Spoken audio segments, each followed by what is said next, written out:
नमस्कार। The growth सिरिजको अर्को एपिसोडमा यहाँहरूलाई स्वागत छ।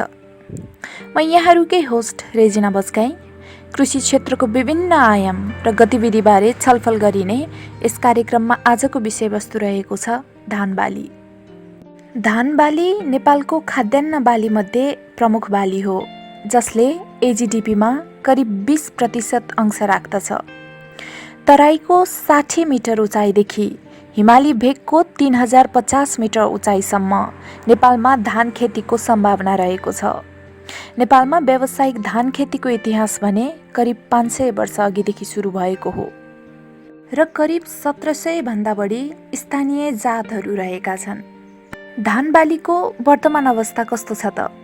आउनुहोस् सुनौ। चालु आर्थिक वर्षमा धान बालीको उत्पादकत्व 3.80 मेट्रिक टन पर हेक्टर रहेको छ। आर्थिक वर्ष 2075-76 भन्दा 76-77मा धान बालीको क्षेत्रफलमा 2.2%ले ह्रास आए तापनि उत्पादकत्वमा भने 1.1%ले वृद्धि भएको छ। बिस्तारै उन्नत तथा हाइब्रिड जातका बिउको उपलब्धता तथा प्रयोगमा आएको वृद्धि, रासायनिक मलको सहज उपलब्धता, लामो मनसुन र सिँचाइमा आएको सुधारलाई उत्पादकत्व वृद्धिको कारक मानिएको छ। साथै आर्थिक वर्ष 2076-77मा बिउ प्रतिस्थापन दर अथवा सीड रिप्लेसमेन्ट रेट पनि 20.5 रह्यो। बिउ प्रतिस्थापन दर भनेको खेती गरिएको क्षेत्रमा सञ्चित बिउलाई प्रमाणित बिउले कति प्रतिस्थापन गर्दछ भन्ने हो। प्रमाणित बिउको गुणस्तर राम्रो हुने हुँदा यसले उत्पादकत्व वृद्धिमा पक्कै सहयोग गर्छ। तर के उत्पादकत्व वृद्धिको साथसाथै धान बालीको अन्य पक्षमा पनि सुधार आएका छन् त? धान बालीको आयात निर्यातलाई हेरौँ। सन् 1980सम्म नेपालमा धानको आयात भएको थिएन, बरु नेपालबाट चाहिँ निर्यात हुन्थ्यो। सर्वप्रथम 1981मा धानको आयातसँगै बिस्तारै निर्यात घट्दै गएको देखिन्छ र अहिले नेपाल शुद्ध आयातकर्ता बनेको छ। आखिर आयात किन बढेको छ? जनसङ्ख्या बढ्दै गइरहेको छ र त्यही हिसाबले धानको उत्पादन वृद्धि भएको छैन। साथै सहरी क्षेत्रमा विशेष गरेर मसिना र बास्नादार धानको साथै सेतो चामल र परिष्कृत चामलको माग बढ्दो भएको कारण पनि इन्डियाबाट धान आयात हुन्छन्। आर्थिक वर्ष 2076-77को पहिलो 10 महिनामा मात्र करिब 278 मिलियन बराबरको धान आयात भएको छ। वार्षिक रूपमा यति धेरै रकम सीमा पारी गइरहेको छ। धान बालीको अर्को महत्त्वपूर्ण पक्ष रहेको छ धानको बिउ। विभिन्न अनुसन्धानबाट गुणस्तरयुक्त बिउ बिजनको प्रयोगले कृषि उत्पादनमा 20देखि 30% उत्पादन वृद्धि हुने तथ्य प्रष्ट आएको छ। स्वतः नै धानको बिउको गुणस्तर कम भए यसबाट हुने उत्पादनको गुणस्तर पनि कम हुन्छ। नेपालमा परम्परागत बेलादेखि खेती गरिँदै आएका विभिन्न स्थानीय जातका साथै नेपालमै विकास गरिएका उन्नत तथा केही हाइब्रिड जातहरू र विदेशमा विकसित जातहरू प्राय खेती गरिन्छन्। अहिलेसम्म चैते धान उन्मोचन विधिबाट 7वटा र वर्षे धान उन्मोचन विधिबाट 62 र दर्ता विधिबाट 56 गरी जम्मा 116 सूचित भएका छन्। बिउका मुख्यतः 4 स्तरहरू छन्: प्रजनन, मूल, प्रमाणित र उन्नत। प्रजनन बिउ हालसम्म सरकारी स्तरबाटै उत्पादन हुने र अन्य बिउ चाहिँ सहकारी समूह तथा कम्पनीहरूले पनि उत्पादन गर्दै आएका छन्। यसमा तुलनात्मक रूपमा फाइदा हुने हुँदा धेरै कृषक समूह, सहकारी, निजी स्तरका बिउ बिजनका कम्पनीहरू आकर्षित हुँदै आएका छन्।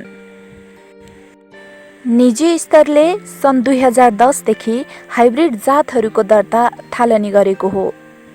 इन्डिया र चाइनाबाट विभिन्न जातका हाइब्रिड बिउ आयात गरी खुद्रा व्यापारी लगायत एग्रोभेटहरूबाट बिउ बिजनको बेचबिखन विभिन्न बिउ कम्पनीहरूबाट हुँदै आएको छ। उत्पादन बढाउनकै लागि किसानहरू अहिले उन्नत तथा हाइब्रिड जातका धानहरूमा बढी चासो देखाउने गरेका छन्। सोही क्रममा रैथाने धानको जातका बिउहरू भने संरक्षण नहुँदा कति त लोपान्मुख नै भइसकेको कुरा पनि हामीले यदाकदा सुन्छौँ। विशेष गरी नेपालको माटो हावापानी अनुसार परिष्कृत हुँदै आएका यी स्थानीय जातहरूसँग रोग र किरा प्रतिरोधात्मक शक्ति विकास भएको हुन्छ र साथै यिनीहरूको उत्पादन पनि कम हुन्छ। यिनै स्थानीय जातलाई उन्नत बनाउनको लागि चाहिँ अब विशेष ध्यान पुर्याउनु पर्ने अवस्था आएको छ। अब हाइब्रिडको कुरा गरौँ। चीन प्रथम राष्ट्र हो जसले धानमा हेटेरोसिस अर्थात् हाइब्रिड प्रविधिको व्यावसायिक प्रयोग गरेको थियो।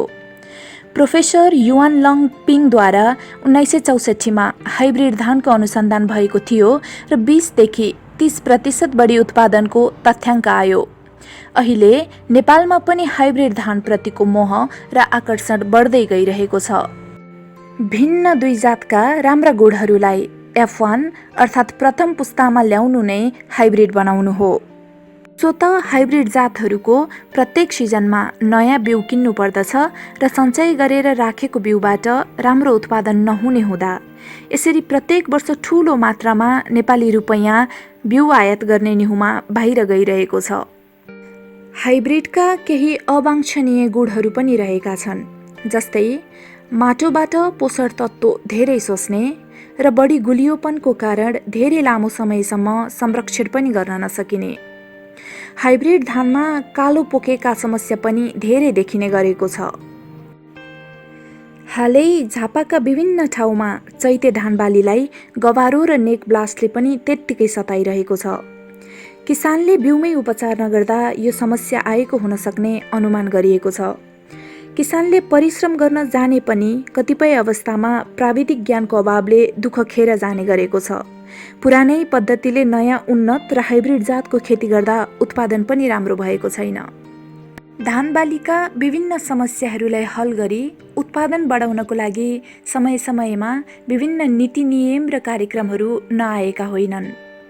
हालै विभिन्न कार्यक्रमहरू जस्तै बृहत्तर धान उत्पादन कार्यक्रम, मसिना तथा बासनादार धान उत्पादन कार्यक्रम, प्रधानमन्त्री कृषि आधुनिकीकरण परियोजनामा धानको सुपर जोन झापा जस्ता कार्यक्रमहरू सञ्चालन भइरहेका छन्। त्यस्तै नार्क, लिबर्ड, फरवार्ड, इरी नेपाल साथै आइएएस र एएफयूमा पनि केही अनुसन्धानका कार्यक्रमहरू सञ्चालित छन्। दीर्घकालीन राष्ट्रिय बिउ बिजन सोच 2013 देखि 2025 अनुरूप 2025 सालसम्ममा धानको 8वटा हाइब्रिड जातको लक्ष्य लिएको छ भने बिउ प्रतिस्थापन दरलाई पनि 25 पुर्याउने महत्त्वकांक्षी लक्ष्य राखिएको छ। सरसर्ती हेर्दा सुधारका धेरै पक्षहरू रहेका छन्। मूल्य नियमनका नीतिमा एकरूपता ल्याई अनुसन्धान र विकासमा पर्याप्त बजेट पारित गरिनुपर्छ। किसानलाई प्राविधिक सहयोग प्राप्त गराई गुणस्तरीय बिउ सहज हिसाबले समयमै प्राप्त हुनुपर्छ। स्थानीय जातहरूको पनि संरक्षण गर्दै देशभित्रै उन्नत तथा हाइब्रिड धानको उत्पादनमा जोड दिई आयातलाई घटाउनुपर्छ। आजको लागि यति नै। यहाँहरूलाई कस्तो लाग्यो? आफ्नो प्रतिक्रिया हामीलाई दिन नभुल्नुहोला।